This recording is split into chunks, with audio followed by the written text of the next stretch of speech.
Hello, good morning and welcome to Perth International Airport Terminal 1. Adjacent to that you also got T1 Virgin Australia Domestic, and a little bit further away you also got Terminal 2, WA's main mining and interstate regional terminal. Anyway, we've just got off a flight with Virgin Australia from Kalgoorlie today, and behind me you can see the massive aero bridge that takes you over the Perth Airport short-term car park over to Airport Central Underground Railway Station. So yeah, this morning I'm going to show you all the steps on how to take the relatively easy, modern, fast, efficient and surprisingly affordable airport line train back into the city of Perth. So without further ado, come join me. We'll get up on the aero bridge, walk over to Airport Central, and I'll show you how to get the Transperth Airport Line back into the heart of Perth city centre. Let's do it. As we now head over to Airport Central Railway Station, a little bit of background information about the Airport Line project here in Perth. So work first began on 3rd of November 2016, with the Airport Line finally opening on the 9th of October 2022. So Perth is fairly late to the game to get an airport city railway link, but better late than never. During the construction period, the airport line was also known as the Forestfield Airport Link, came in at a scheduled cost of $1.86 billion. Wasn't however until April 2020 that tunnelling was finally completed. The whole project was actually originally planned to open in 2020, but you know what happened, which obviously caused huge supply chain and labour shortage issues. When the project finally opened about 2 years late, did actually come in surprisingly $20 million under budget. Onto the airport line itself, it's actually technically a branch line of the existing Midland line here in Perth. So it actually runs underground between Bayswater and High Wycombe via Perth Airport. So essentially the airport line is actually just a spur line with 3 extra stations, and bringing in an additional 8.6 kilometre of track. Interestingly enough, the airport line doesn't actually terminate in Perth City, it actually continues along the Fremantle line, terminating at Claremont Station in Perth's western suburbs. Anyway, getting to Airport Central Railway Station is an absolute breeze from T1 International here in Perth. You cannot miss the entrance to the aero bridge immediately outside the departures area. Conveniently, there is several huge massive size lifts which will take you up to the aero bridge level, so no need to worry about lugging your luggage upstairs. Airport Central, which we're departing from today, is probably the flashiest and grandest of the 3 new airport line stations here in Perth. To reach it, it's highly recommended you take the rather lengthy 280 metre long aero bridge, which takes you across over the car park to the station entrance. To allow yourself a good solid 5 or so minutes to reach Airport Central Station, but yeah, conveniently there are several travel aids installed should you be in a rush. On the left hand side you also find absolutely massive floor to ceiling windows which provide a great view of the overall airport precinct, especially the parking area. So as I alluded to before, Airport Central is your best bet if you're travelling out of T1 International, Virgin Australia T1 Domestic, or from the nearby T2 Interstate Regional and Mining Terminal. If you're travelling from the latter, to allow yourself an extra 5 or so minutes a bit further off walk. If you are travelling from T3 or T4 Qantas Domestic, or indeed Qantas International, fear not, however, you still got access to the airport line train here in Perth through the nearby Redcliffe station. Here's a bit of a catch, however, Redcliffe is simply not as convenient as Airport Central, with Redcliffe being approximately a 1 kilometre walk from the airport terminal.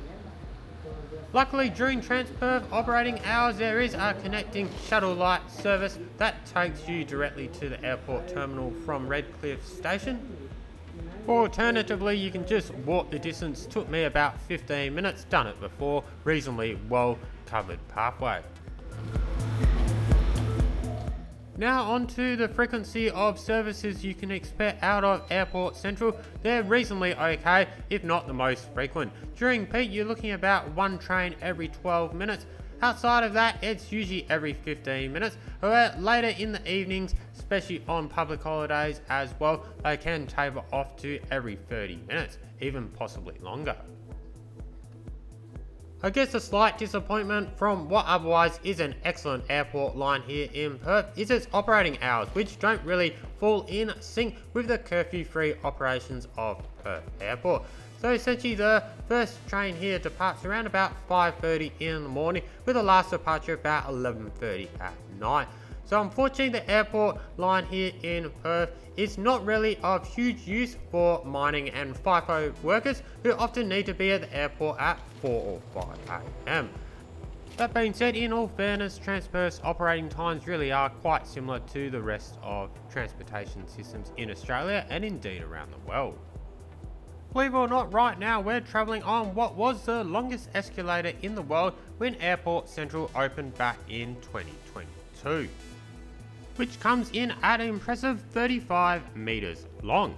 It is now, however, been surpassed by a very long 45 metre escalator, I believe, on the rather new Sydney Metro project. In terms of travel time, it is approximately an 18-minute ride here from Airport Central to Perth Central Railway Station. Also, if you are travelling from Redcliffe, it is several minutes quicker.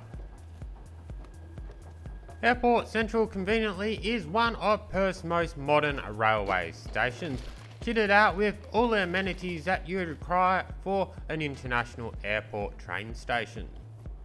If you're travelling with plenty of luggage, fear not, there's plenty of lift facilities to avoid you having to go down the very long escalator. There's also a Transperth Info Centre open during business hours, should you need further information on the Perth Public Transportation Network. Conveniently, there's plenty of ways to buy a ticket here at Airport Central. Maybe you just landed in Perth for the first time, don't have a smart rider, can buy a paper ticket from the vending machines. Cash or card is accepted. There's also a smart rider vending machine. You can buy a brand new one or even top up your existing one here. If you are staying in Perth for a bit longer than a few days, highly recommend you get a smart rider. Not only do you get free travel on a Sunday with smart rider, you also do get discounted fares.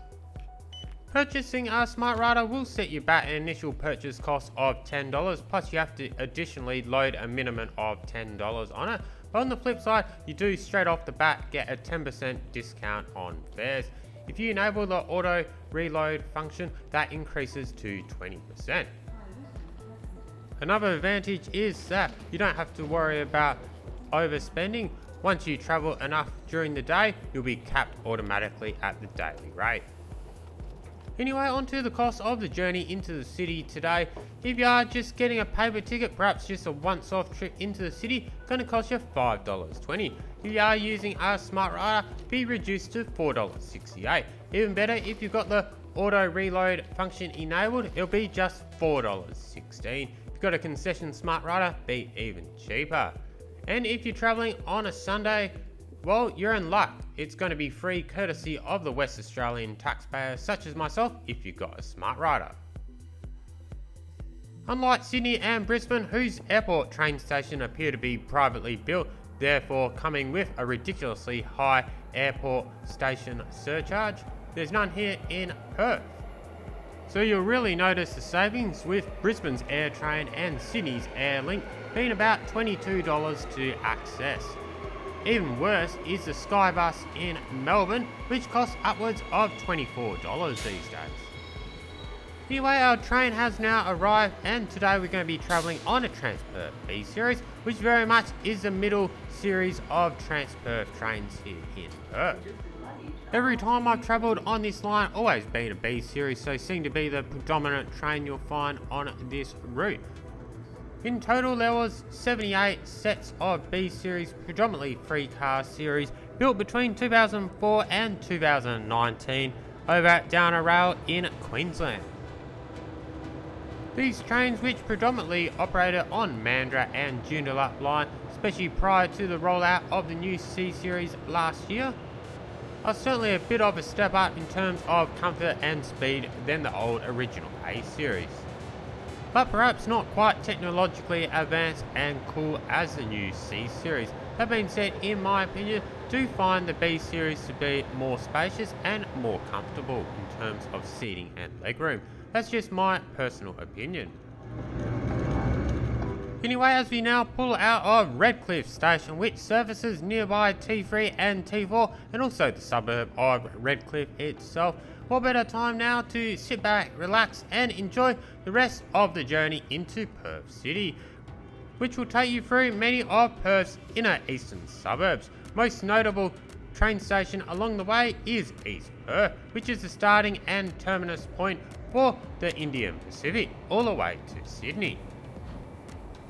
Then once in the city, I'll show you a bit around Perth Railway Station and how you can make connections onto the rest of Perth's railway and bus network from there.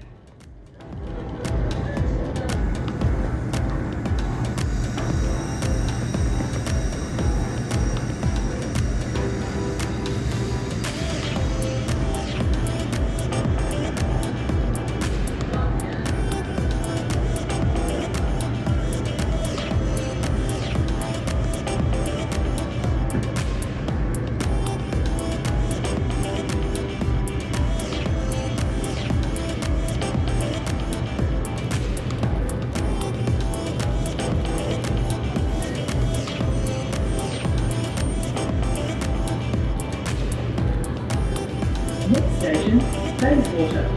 Then Perth Station to Perth. Change at Bayswater for Midland Line services.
station, Perth. This train runs from Perth to Claremont, stopping at all stations.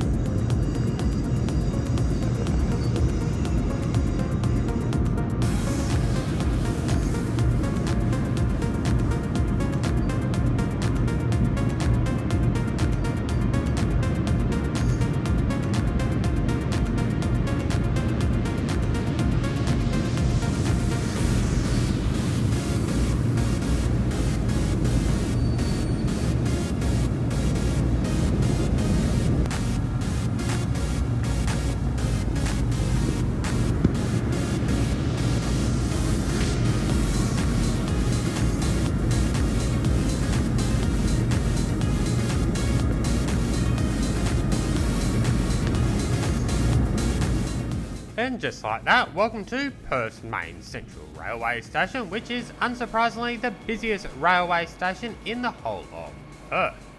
Also serves as an interchange for the airport, Armidale, Ellenbrook, Fremantle, Midland and Thornley Coburn line.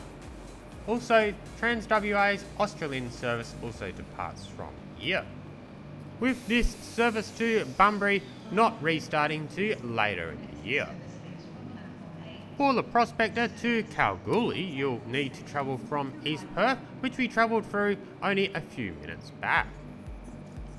Connecting to other train services is really quite easy in Perth, making the airport line a really viable option if you are travelling to and from Perth suburbia. If you're going to other touristy destinations such as Fremantle, also travel directly from here as well. If you're connecting to another train service, no need to tag off. If you're using a Smart Rider, you'll do that once you arrive at your final train station. If you are, however, connecting to a bus, you will need to tag off first and re-tag on. If you are using a cash ticket, just make sure you've covered enough zones for your total journey.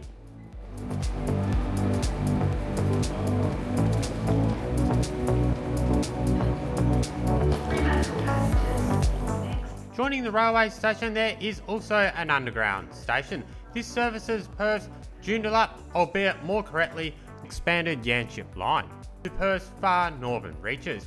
Also services the Mandurah line, which services Perth's far south. So far south to the regional city of Mandurah, which actually technically extends slightly beyond Perth's metropolitan area. As I live in Perth's southern suburbs, approximately 20 minutes south of Perth CBD, I'm now heading over to the underground railway station where we'll indeed get on a Mandurah line train.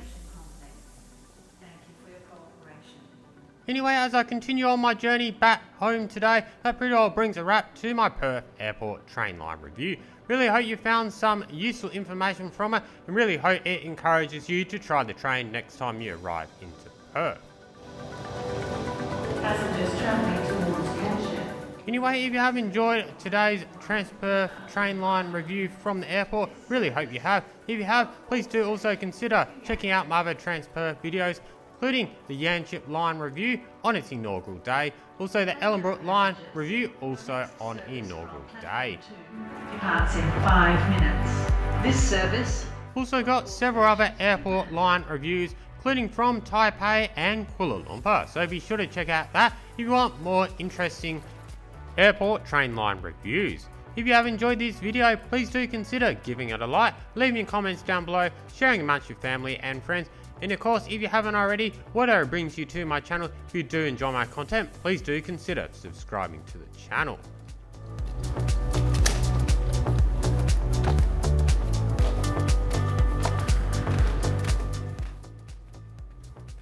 You may also wish to visit my website, AussieJetSetter.com.au, for latest and flight reviews, industry news, destination guides, frequent flyer hacks, and more. Also, don't forget to check out Aussie JetSetter dedicated socials, put a link down in the description below. Check out my Instagram, catch up with what I'm doing around the world in real time. Also, check out my Discord server for fans and community of the channel to discuss all things aviation and travel. But from here in Perth, Western Australia, thanks so much for watching again today. Until next one, safe travels wherever that might take you.